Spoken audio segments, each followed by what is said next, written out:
The world's biggest election is finally over, and after 2 months of high drama and high decibel campaign, we're waiting for result day. Good evening and welcome to WION special broadcast India Votes. I'm Palki Sharma Upadhyay. Results will be in about 4 days from now, and today we'll bring you the exit poll. Good evening, I'm Karthikeya Sharma. We are here to decode the numbers and the trends. Will Narendra Modi be the Prime Minister again? Will the opposition trump him? Will an alliance hold the key? Tonight we'll discuss with our esteemed panel of guests. So let me introduce you to the guests. First up on my right, starting with Andrew Whitehead, writer and senior journalist. We have Makarand Paranjpe, director of the Indian Institute of Advanced Studies in Shimla.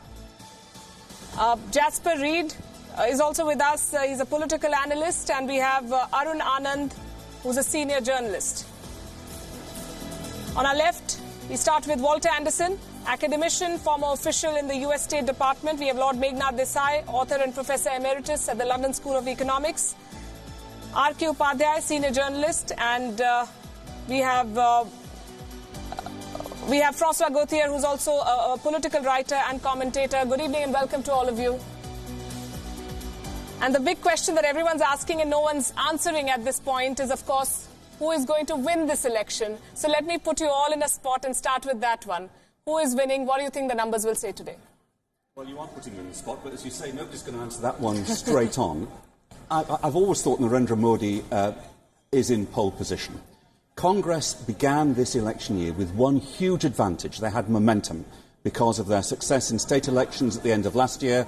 I think they've squandered that advantage. They haven't managed to have the focus on the BJP's record on the economy, on jobs, on rural distress, and we've been reminded how wonderfully effective Amit Shah and Narendra Modi are on the campaign trail.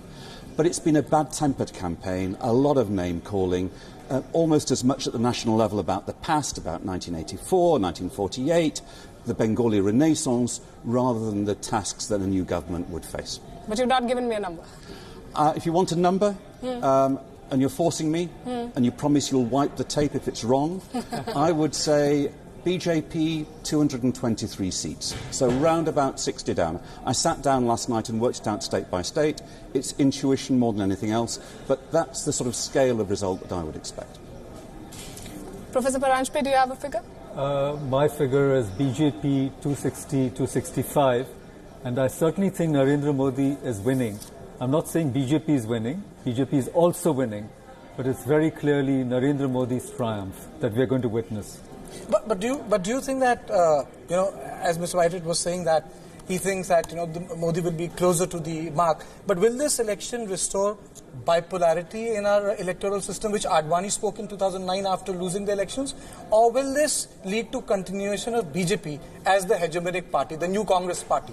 I think it will be a tripolarity that we'll see, because the Congress hasn't stepped up, to perform the role of the principal, if not principled, opposition party. So I think BJP will be way ahead of the other two configurations, political configurations. Jasper, what's your take on it? 265. They've got superior electioneering machinery. That's very, very clear.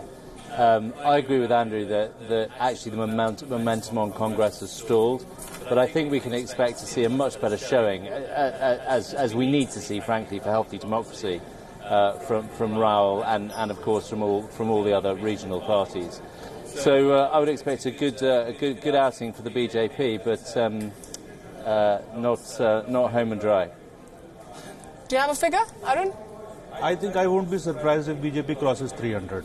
300? Yeah. I think the people of this country are not in a mood to give fragmented mandate.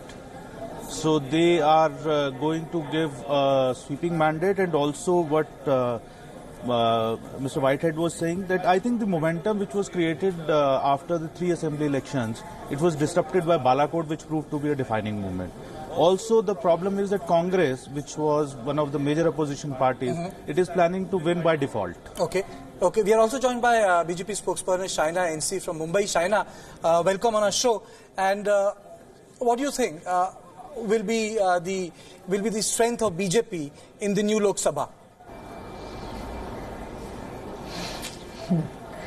Well, in all honesty, I think the people of this country are way too intelligent. They don't want fragmented,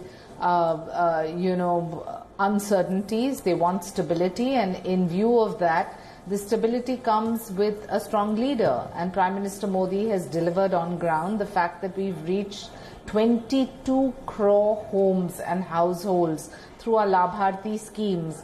You have had 6.5 crore households that have directly benefited through Ujjwala.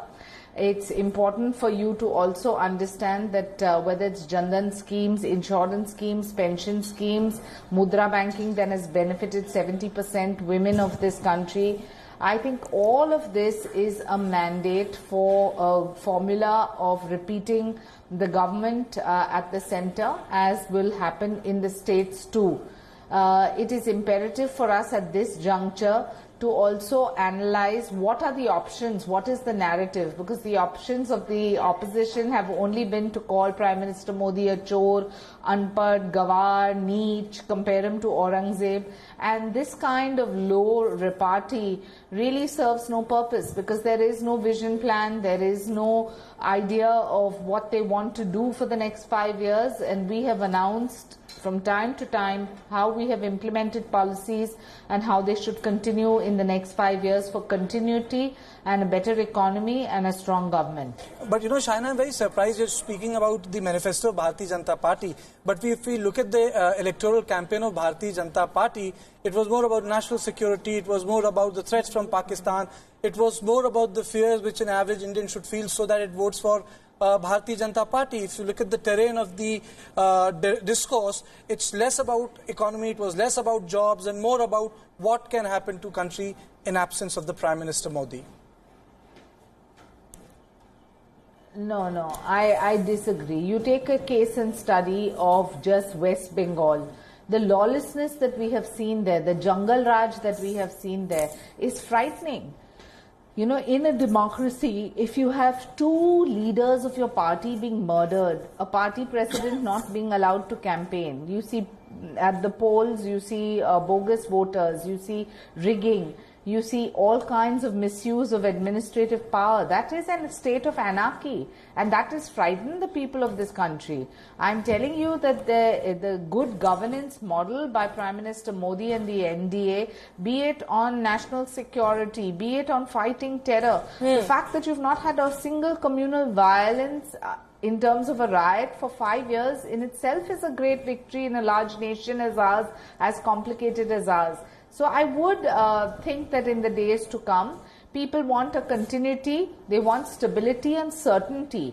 And that can only come through strong leadership and somebody who has a policy which is positive rather than going into just a narrative of who said what, focusing on who did what. And at this juncture, let me tell you, we are not interested in being voted to power, in quotes.